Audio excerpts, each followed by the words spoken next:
कोमल तरुण पर मैं मुग्ध हो गई हूँ। तुम मुझसे विवाह कर लो, मुझे स्वीकार कर लो। मैं तुम्हें कैसे स्वीकार कर सकता हूँ? पहले तो तुमने अपना परिचय ही नहीं दिया है देवी। तुम्हारा परिचय क्या है? मैं लंका नरेश रावण की बहन शूर्पणखा हूँ।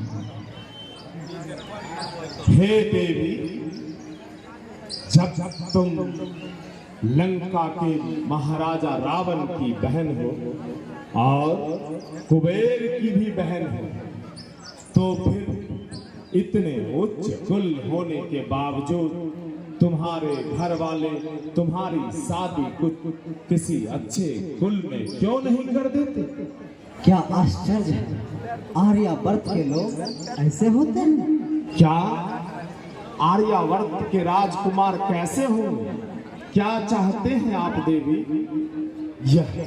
यह तो हमारी परंपरा है कि हमारी भार्या सीता है और मुझे आजीवन इसे ही अपनी पत्नी मानकर जीवन जीना।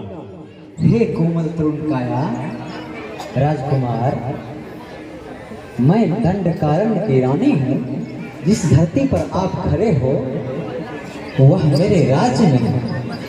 तो आपका क्या आदेश है देवी कि क्या मैं आपके इस दंडकारण्य राज्य से बाहर हो जाऊं? नहीं, मैंने ऐसा तो नहीं कहा।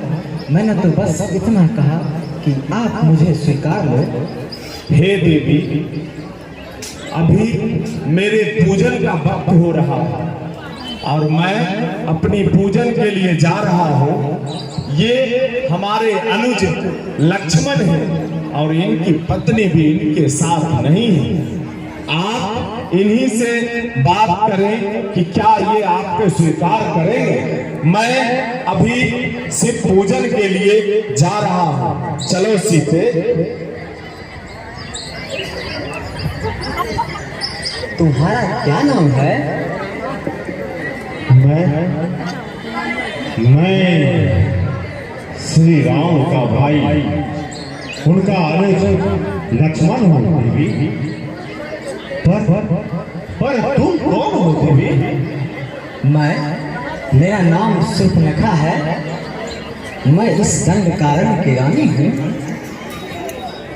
मुनि विश्वकर्मा मेरे पिता हैं और लंकेश्वर रावण मेरे भाई हैं। तो आप किस प्रयोजन से यहाँ आए हैं? आपका क्या उद्देश्य है देवी? आप क्या कर रहे हैं इस जंगल में? कामदेव के समान श्यामल तरुण को देखकर मैं आपके भाई राम को देखकर मोहित हो गई। तो आप कहना क्या चाहती हो देवी?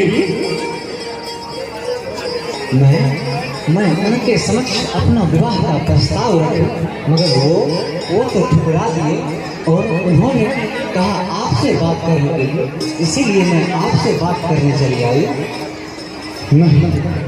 नहीं देवी, आप रावण के बाहर हैं, किंतु मैं तो श्री राम का दास बनकर इस जंगल में तपस्या कर रहा हूँ। मेरा मकसद सिर्फ श्री राम का सेवा करना था। मैं तो उनका दास हूँ। यदि आप मुझसे शादी करोगे तो आप भी एक दासी बन के रह जाओगे। यह कतिपय स्वीकार नहीं होगा। यही तुम्हारी पत्नी है? हाँ, लक्ष्मी सदृश रूप, अर्जुन विहीन शरीर, चंद्रमा के समान चमकती हुई, नेत्रों से मानो करुणा का सागर बह रहा हो। साक्षात लक्ष्मी की रूप लग रही है।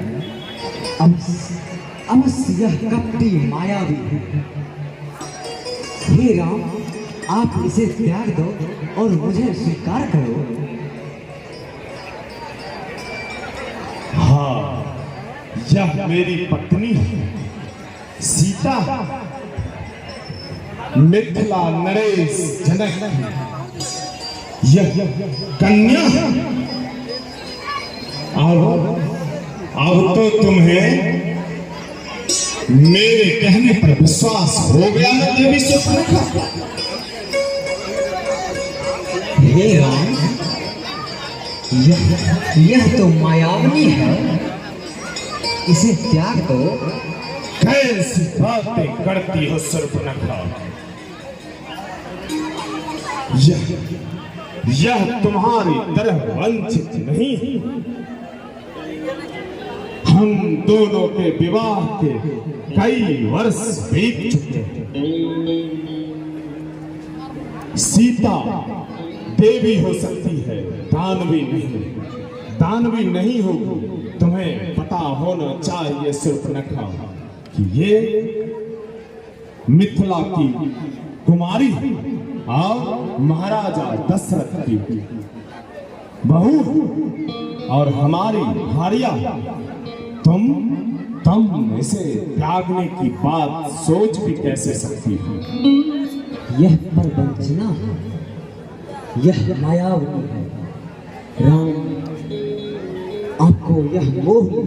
मैं फिर एक बार कहती हूँ, इसे त्याग दो और मुझे स्वीकार कर लो, मुझे स्वीकार कर लो। सुपर्णखा,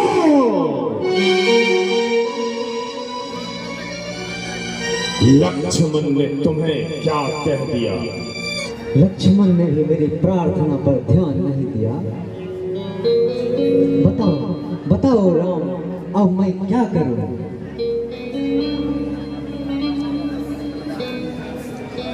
सुपर्णखा, तुम में अदम्य शक्ति है, लेकिन विवेक का बिल्कुल अभाव। राम और लक्ष्मण, सुन लो। तुमने सुपर्णखा का अनुनय विनय को ठुकराया है। अब उसके गुस्से का कहर देखो।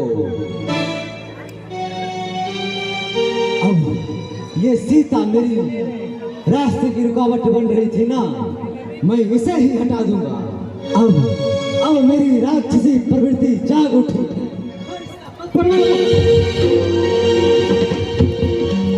लक्ष्मण,